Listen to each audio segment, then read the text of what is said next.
buenas noches, bienvenidos a Última Mirada especial, una última mirada que va a girar en torno a muchas distintas facetas de los 50 años del golpe de Estado, con dos visiones de personas que no solamente tienen bastante tiempo en la política, pero son además lo suficientemente jóvenes como para entender las nuevas generaciones, no solamente lo que ha pasado en el país desde hace ya estos 50 años. Vamos a conversar con ellos de inmediato.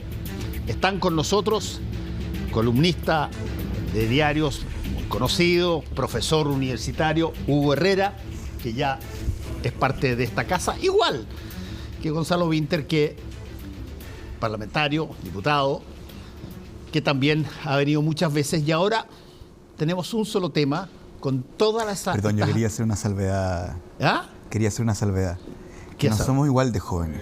El Lolo es él. ¿Tú eres mucho más joven que él? No sé, pero... Bueno, pero ese problema se corrige con un poco tiempo. Me encargo cada día de hacerlo. Claro.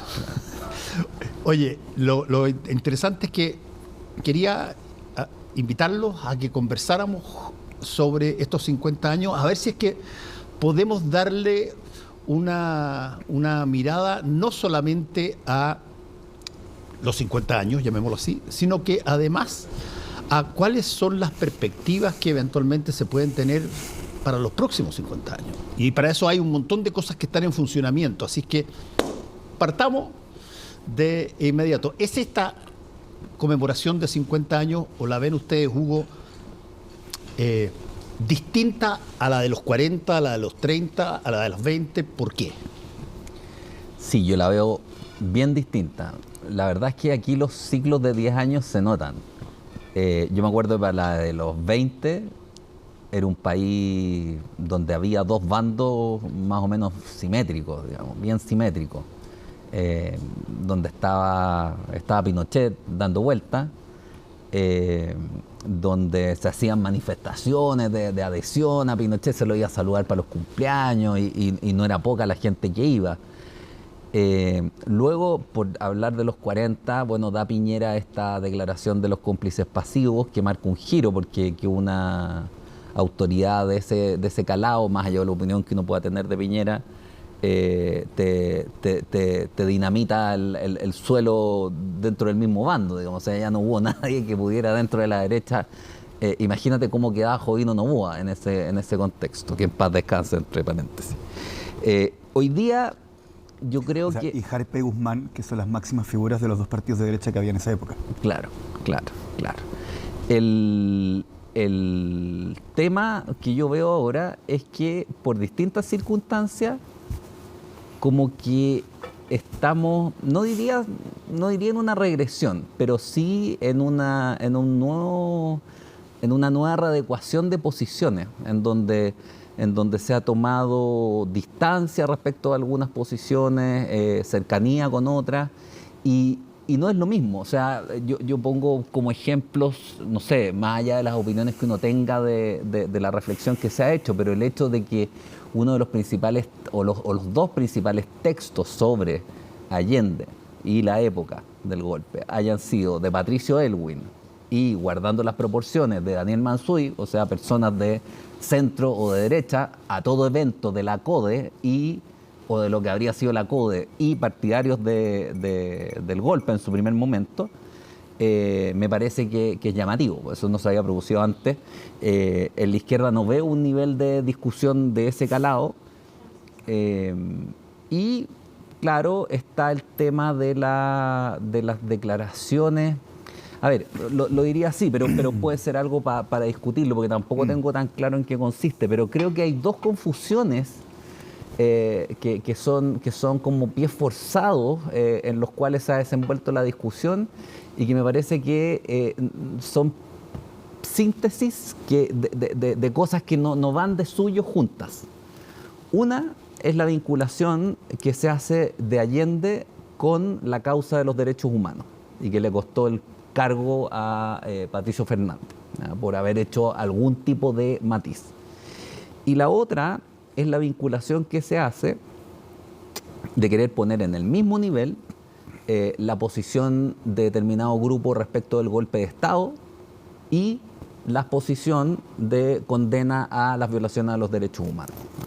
Me parece que en ambos casos estamos frente a reuniones de cosas o de posiciones que no son lo mismo. No es lo mismo Allende con la causa de los derechos humanos. Allende era aliado de los checoslovacos, era aliado de la Unión Soviética, donde viajó a pedir recursos, que algo, si algo no tenían que ver eran con los catálogos de derechos humanos y derechos fundamentales que usualmente valoramos en las democracias republicanas. Y por otra parte... Paréntesis, no le dieron recursos y porque había criticado a la Unión Soviética. No le dieron recursos, no le dieron muy lo que poco, él quería. pero las críticas a la Unión Soviética hechas por Allende durante toda su carrera son conocidas y están por escrito, porque son documentos. Tú mismo al lo PS mencionaste cuando una y otra dijiste vez. los checoslovacos, sí. Ahí y fue muy crítico el 56 y el 68 de las respectivas invasiones a Hungría y a Checoslovaquia. Pero, está bien. Pero no quiero interrumpirte porque está muy entretenido lo que... Pero diría no toma posición hay un respecto de la relación con la República Checa. Las relaciones florecieron, digamos. Toma posición desde muy joven cuando el PC le propone al PS armar un solo partido y Allende escribe un documento para el PS diciendo por qué, si bien tiene el mayor respeto por el Partido Comunista, no es comunista, y explica todo esto en donde ha dado una serie de argumentos que yo creo que tú podrías compartir. Pero, estoy de acuerdo. Y esa es su posición histórica, es como famoso por eso dentro del mundo de la izquierda de su época. Pero él se alinea en ese grupo. O sea, no toma distancia. Un mundo polar. Sí, está bien, pero toma posición por ese mundo, digamos. O sea, si había otros partidos que tomaban bando por las democracias europeas occidentales, por decir algo. Capitalistas. Aquí había, sí, pero republicanas y democráticas, digamos. Aquí había una adhesión más bien a regímenes o cercanía con regímenes de carácter más bien dictatorial, donde ni la libertad de prensa ni la libertad de elección eran respetadas, como Cuba, como este florecimiento de relaciones con la República, con Checoslovaquia, perdón, con Rumania, con la Unión Soviética, con China. Entonces, yo diría, habría que hacer hartos matices antes de establecer un vínculo unívoco, al menos, entre la causa de Allende y la causa de los derechos humanos. Y segundo, con esto termino, creo que, y para ponerlo como tema de discusión, porque creo que es importante hacer la distinción, yo estoy de acuerdo con que uno pueda exigirle a cualquier persona que hay ciertos derechos, al menos los derechos humanos más básicos, digamos, la vida, la integridad física, ciertos mínimos sin los cuales tú caes en la miseria, qué sé yo. Después tú puedes discutir en dónde está el equilibrio, digamos, pero y que tú le puedes exigir a cualquier persona como consensos básicos sin los cuales una democracia republicana no funciona.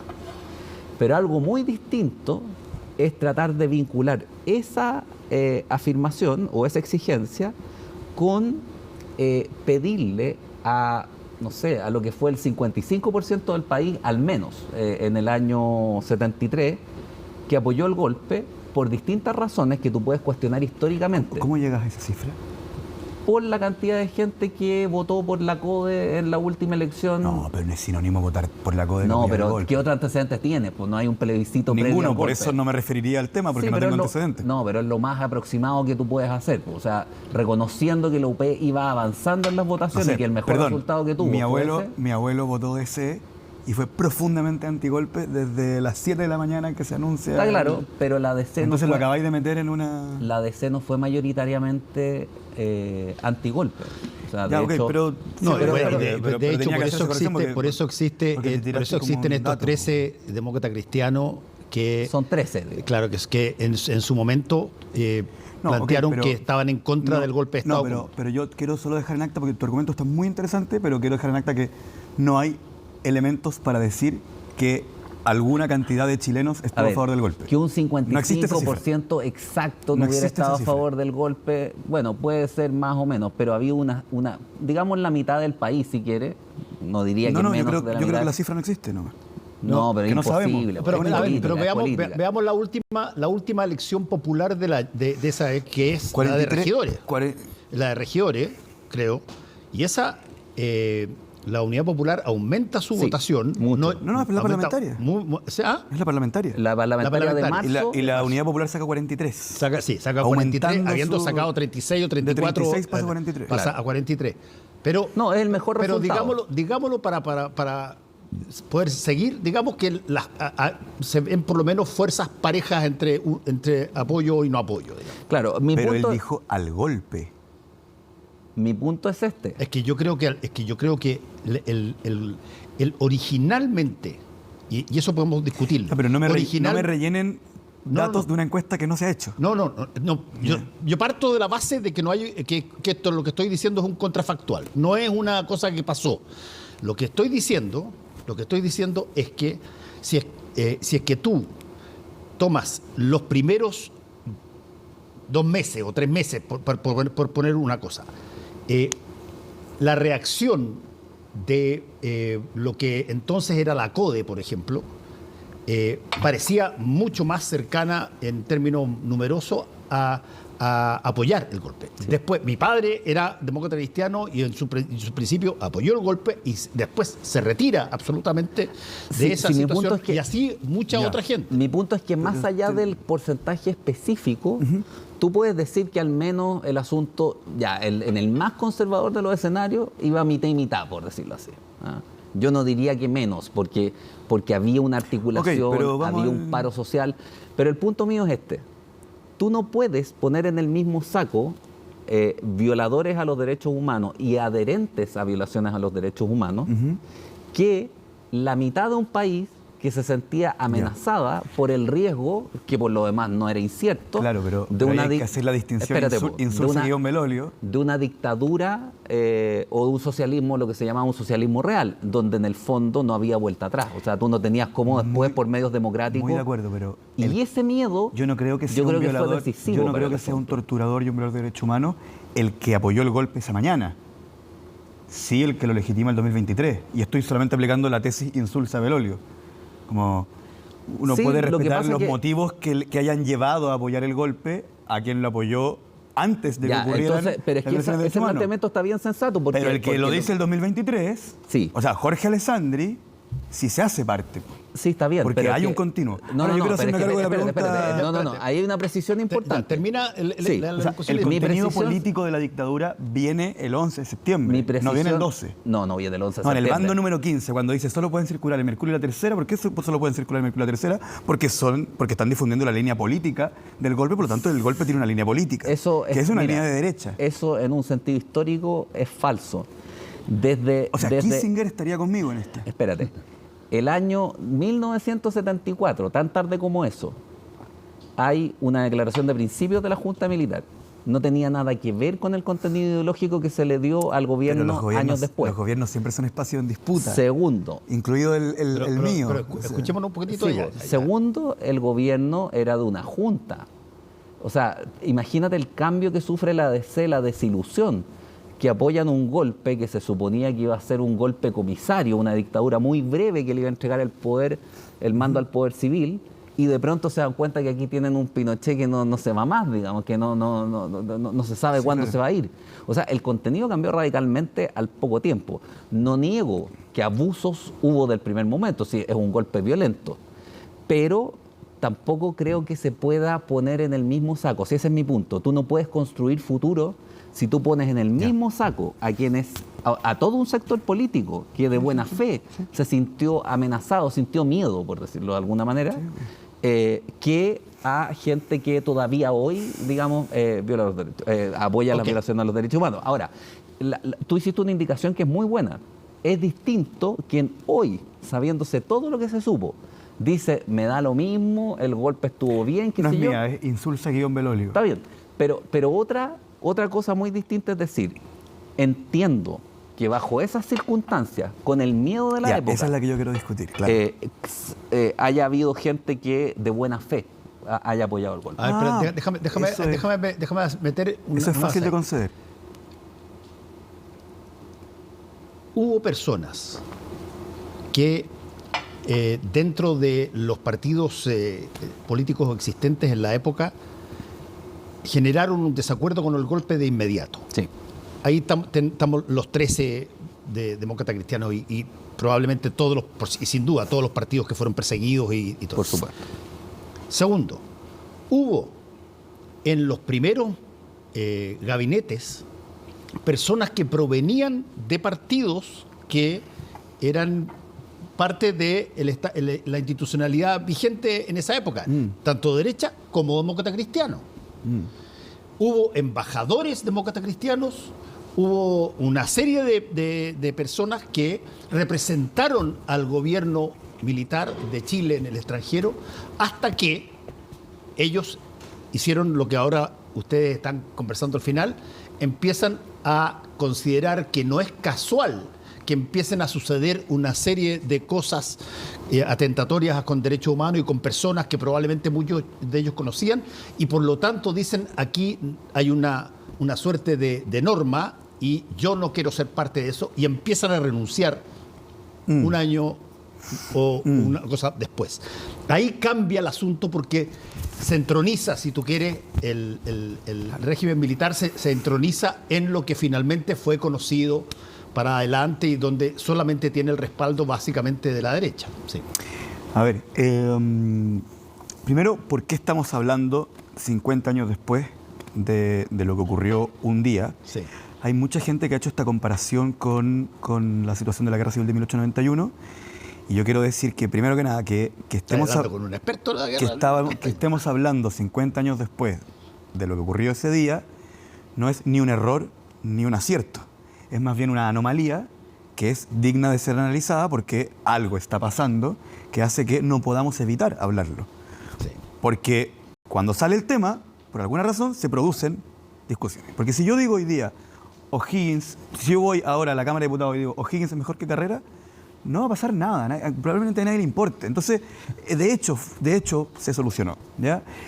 ¿Qué me pasa a mí? Que tengo la sensación de que hay que tratar de encontrar la explicación de por qué seguimos hablando de esto.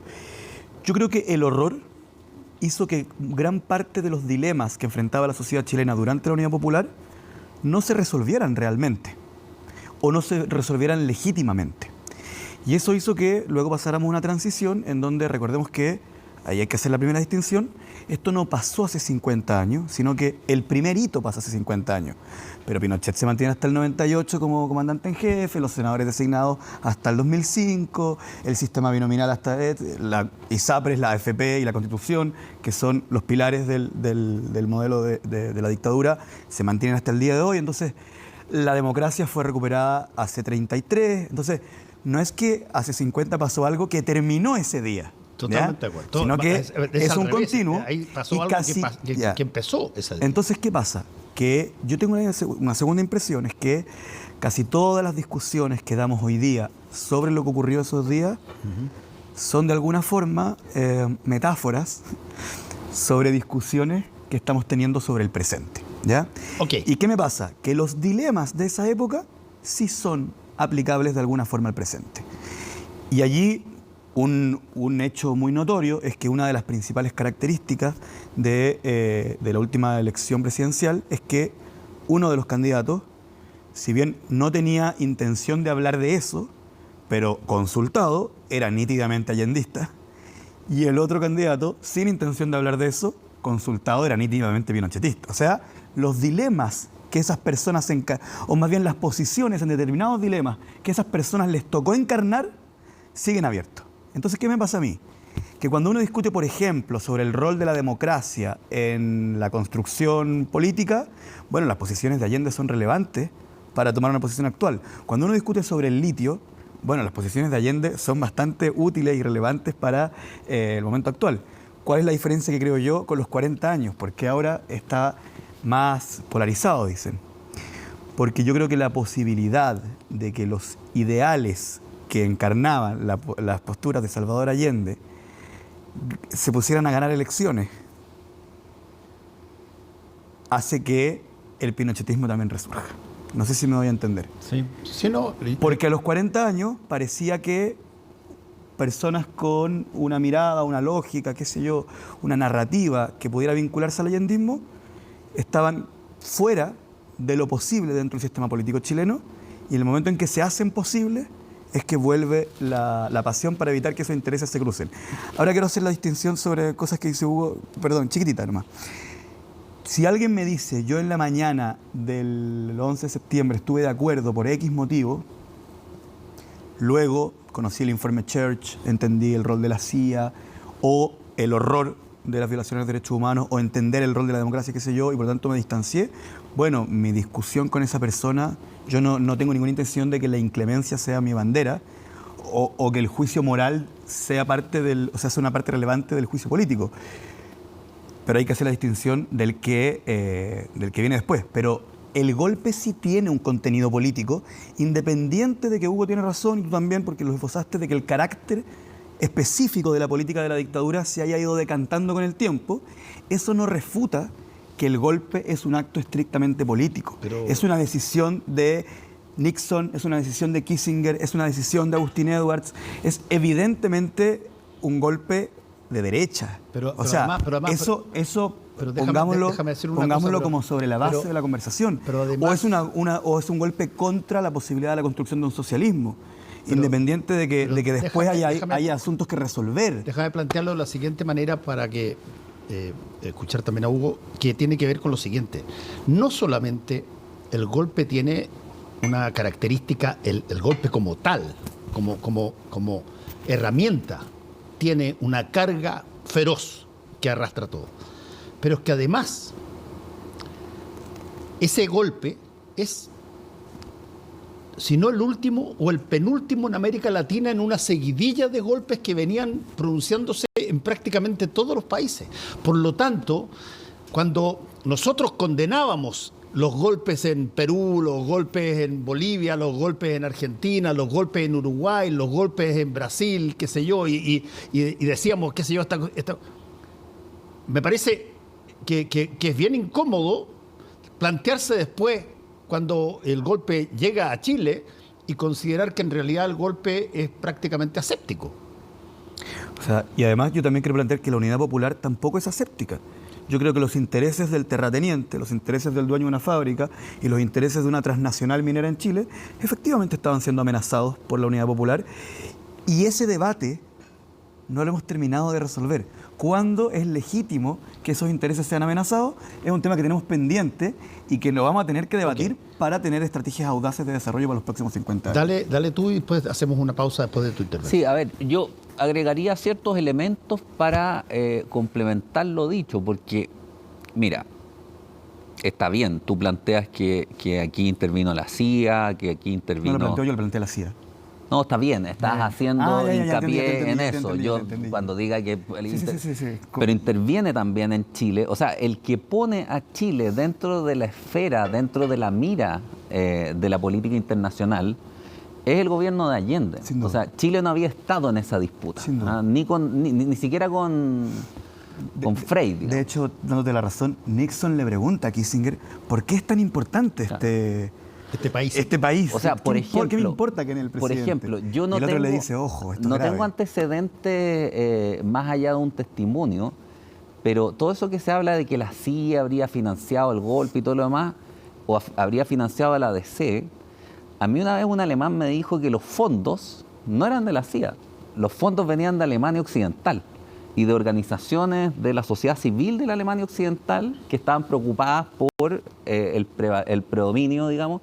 Ellos sabían que tenían al frente un socialismo real. Pero la CIA ha rendido platas al Senado de la intervención en Chile. Pero sí, pero los fondos a los que acudían eran en último término de Alemania Federal en gran parte.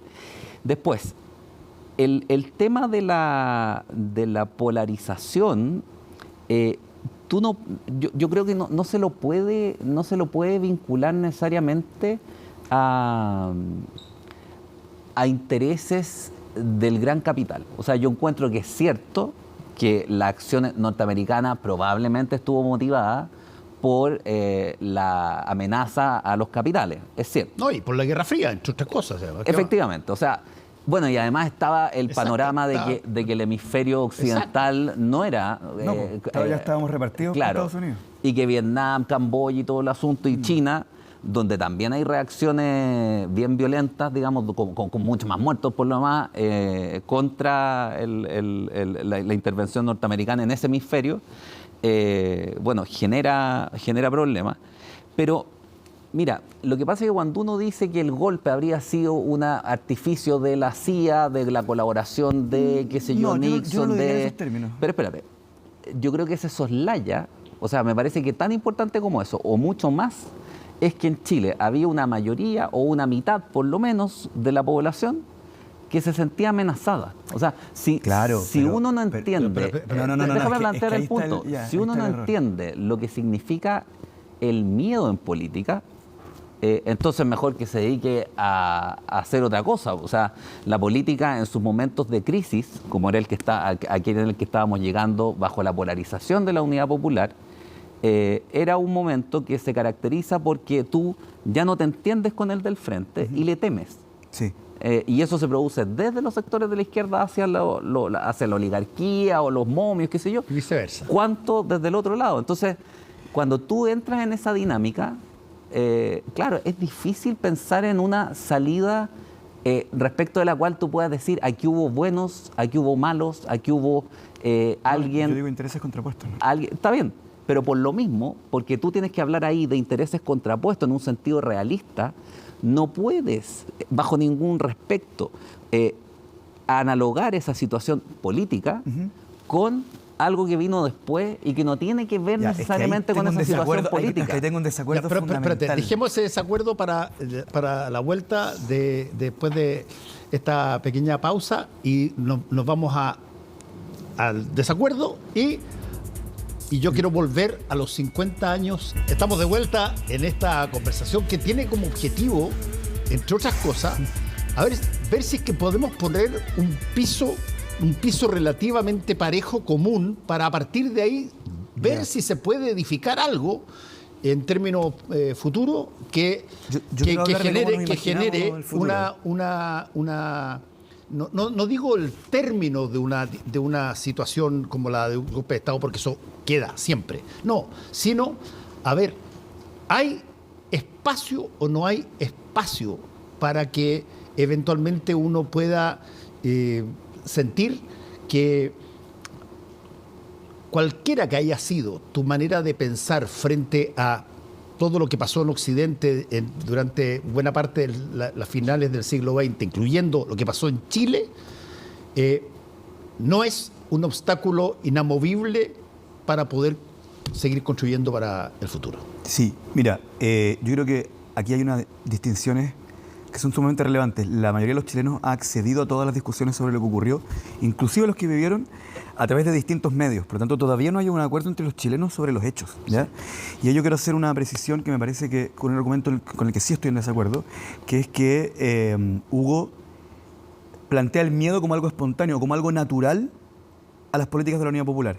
Y yo no quiero centrar esto en la intervención de la CIA, pero creo que hubo una política deliberada previa al ascenso de Allende, tanto de la derecha como de los Estados Unidos, legítima o no, para provocar las condiciones para que se genere el problema que ellos vienen a solucionar, ¿ya? Y con eso quiero ser muy claro, el miedo es parte de lo producido, ¿ya? Y por algo súper importante, Schneider, yo no le asigno a la CIA el bombardeo a la moneda, ni la decisión de si el golpe va a ser el 11 o el 10. Yo creo que es una decisión que se tomó en Chile. Pero sí les atribuyo el asesinato de Schneider. Sí les atribuyo el asesinato de Schneider y sí le atribuyo a Kissinger sus propias palabras cuando él dice, nosotros hemos provocado las condiciones, ¿ya? Y creo que el miedo, en gran parte, hay miedos legítimos porque hay amenazas al frente, por eso dije, la Unidad Popular no es aséptica y obviamente que en un proceso socialista hay gente que le va a provocar miedo, pero creo que gran parte de las condiciones estaban creadas por otro lado. Ahora bien, pero ahí yo creo que perdón, sí. déjame discrepar porque yo creo que hay un punto que es importante marcar. A ver. Mira, está bien, los norteamericanos intervinieron. También había prensa del otro lado, digamos, había intervención del otro lado. Hay que ver cuál fue más importante que la otra. Pero hay un hecho que es indesmentible.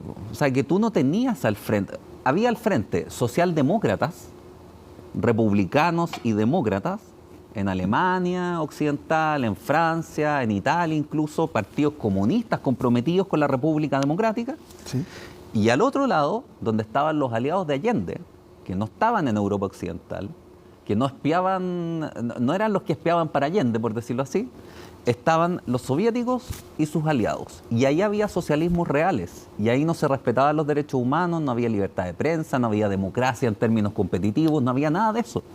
Entonces, a mí, por lo menos, espérate, déjame decirlo, pero esa situación, más allá de cualquier estrategia por generar miedo, me parece que esa situación ya es terrorífica, digamos, es horrorosa. Tener como alternativa a un régimen democrático y republicano un socialismo real, y tener más aún un gobierno cuyos cuadros principales estaban por avanzar. No se decía hasta cuándo, ni era muy claro el proceso, pero se quería avanzar hacia allá, no hacia otra dirección, no hacia el partido, no sé, socialdemócrata alemán, digamos, de Alemania Occidental, de Willy Brandt, sino que se quería avanzar hacia un socialismo como el soviético, como el checoslovaco. Entonces, el terror, digamos, el horror o el miedo ya estaban instalados antes de que los norteamericanos se entusiasmaran, digamos. O sea, no. Sí, pero no, es que tu argumento tiene un problema. La única premisa de hechos que pusiste no es cierta. ¿Cuál? Que no había socialismo real allá y que no violaban los derechos humanos. Había socialismo reales que violaban los derechos humanos, pero esos no eran los principales aliados de Allende. Y la promesa del allendismo y la promesa de la Unidad Popular es crear una vía alternativa a aquello. ¿Al socialismo real? Por supuesto que sí. Y socialismo real con sí. República Democrática. La Unidad Popular, o sea, de eso se trataba el experimento. Justamente la promesa de Allende es construir algo distinto a los socialismos reales. Entonces, todo tu argumento reciente, tú dices, pero ¿por qué obvio entonces? Que es terrorífico que tener un presidente que quería construir un socialismo real. Y yo te digo, no había un presidente que quería construir un socialismo real. ¿Por qué el afán de estatizar la economía? ¿Por qué el afán de controlar el papel y coartar la libertad de prensa? ¿Por qué el afán de favorecer? ¿Tú dices que durante el gobierno de Allende no hubo libertad de prensa? No, se intentó monopolizar el papel. Yo digo que eso no es cierto. Que no se intentó monopolizar el papel. Que hubo libertad de prensa y que nunca se pretendió acabar Nunca con se ella. intentó monopolizar el papel. Ya, bueno, eso es un hecho de la causa, digamos. O sea, hay que ver el tema de la papelera. Claro, pero yo creo que tú no estás familiarizado con los debates internos de la izquierda 70-73 o 65-73. O sea, porque es evidente que Allende es la promesa de la llegada de Allende al poder, no es la construcción de un socialismo real. O sea, ¿Y qué es lo que es socialdemocracia? Yo creo que si se avanzaba esa discusión llegaba a algo similar. Entonces, ¿por qué los aliados Y por eso el estaban, Partido Comunista de Chile tenía conflictos con los partidos comunistas del resto de América porque seguía con la tesis del Frente Popular y no se había sumado a la tesis cubana. Déjame aventurar una razón. ¿Por qué los aliados estaban al otro lado y no en los socialdemócratas? Porque eran países capitalistas. Yo tengo la y no queríamos construir un capitalismo. Espérate, la socialdemocracia desde sí, es capitalista. Sí, espérate, desde el inicio de los fabianos, o sea, los que renuncian a la revolución en Londres, desde ese momento que renuncian a la revolución violenta, desde ese momento nace la socialdemocracia. Totalmente. O sea, eso no era el camino de Allende. No. Ya, entonces estaban en el otro lado, estaban en la Unión Soviética. No, pues es que justamente... ¿Cuál es el camino intermedio? La potencia de este proyecto era construir el socialismo en democracia. Entonces tú estás diciendo, si no está con las dictaduras, pongámosle así, tiene que ser capitalista. No, pues justamente lo que se estaba intentando hacer era un socialismo en democracia. Ese era el experimento. Pero es que, un experimento derrotado, un experimento militarmente derrotado, por decirlo así. Tú tienes un problema ahí, porque me parece que hay un problema conceptual en decir que es posible un régimen republicano donde el Estado controla todo el poder económico y el poder político. Porque eso significa que no va a haber prensa independiente del poder estatal, que no va a haber empleos independientes del poder estatal. Es que en la expresión, ¿Cómo tú controlas? Porque en la expresión todo es donde tu argumento se vuelve tramposo. Porque yo te podría decir, ¿cómo tú controlas todos los medios? Tampoco puede haber dememocracia. ¿Cómo controlas los medios de producción? Para entender lo que están hablando. Porque yo te podría decir, ¿cómo va a haber democracia en un régimen en donde el privado controla todo? No, pues se produciría una absoluta desigualdad y por lo tanto no podría haber democracia. Es que hay un evento... Entonces, obviamente que la discusión va a estar en los matices. Pero ningún capitalista aboga porque todo sea capitalista. Y el gobierno de Allende tampoco abogaba porque tu chaqueta sea del Estado. Obvio, pero si eso es absurdo. Los medios de producción... Ese absurdo es el que tú acabas... No, el espantapájaros que tú acabas de hacer justamente propone que en el gobierno de Allende tus zapatos iban a ser del Estado. No, falso. Los medios de producción, nadie ha sostenido que los cepillos de dientes van a ser estatizados. Déjame terciar aquí con un elemento que no se ha planteado, a mi modo de ver, en términos muy claros. La Guerra Fría estaba desatada. Tú lo veías en todo tipo de cosas en esa época. Lo veías en el cine, lo veías en la televisión, que ya estaba empezando a generar y a traer películas de todo el planeta. Tú lo veías en la forma en que quiénes eran los enemigos de Occidente para James Bond. Estaba clarísimo quiénes eran en ese momento, y así se dividía el mundo bipolarmente entre estas dos cosas. Y resulta que pasa una cosa rara en el mismo subcontinente, donde tú tenías guerrillas en Uruguay, guerrillas en Argentina, guerrillas en Bolivia, toma de países en revoluciones aquí y allá. Un país decide votar y escoge por votación democrática, escoge a un presidente que es socialista y que tiene en su alianza, la Unidad Popular, al Partido Comunista. Y más aún... Chileno, el único. Y más aún. Y ahí viene el otro la factor, porque esto desarma lo que era súper estabilizado. Y viene una cosa tremenda. Mira, el presidente Allende no gana con mayoría los votos y tiene que ir al Congreso. El pacto de garantía, claro. Tiene que ir al Congreso. Hay que recordar, para la gente que no tiene muy buena memoria de la historia, que eso ya había pasado antes, sí. En el gobierno de Jorge Alessandri Rodríguez, miembro del Partido Nacional, partido de derecha de la época, súper establecido, republicano, gana, pero no saca la mayoría de los votos. ¿Y qué es lo que se decide en ese momento en el Congreso? Nadie puede ganar por secretaría, como dicen 2 o 3, y le dan los votos a quien sacó la primera mayoría. Jorge Alessandri. Cuando Allende le toca su turno y él saca primera mayoría contra el mismo Alessandri, claro. Le dan los votos no solamente la gente que... con reforma constitucional de por medio. Con reforma, exacto, con todo, pero le dan los votos y ya, votan por él. Ese fenómeno que Kissinger lo describe muy bien y con alarma, diciendo, oye, pero si esta cosa puede provocar una suerte de seguidilla de victorias de la izquierda y el Partido Comunista por votación democrática, claro. A ver, esto hay que pararlo. Pero ese factor a veces, muchas veces se olvida. Uno se olvida cómo fue la victoria de Salvador Allende. Fue una victoria no por mayoría, pero apoyada por el Congreso para que sea mayoritario.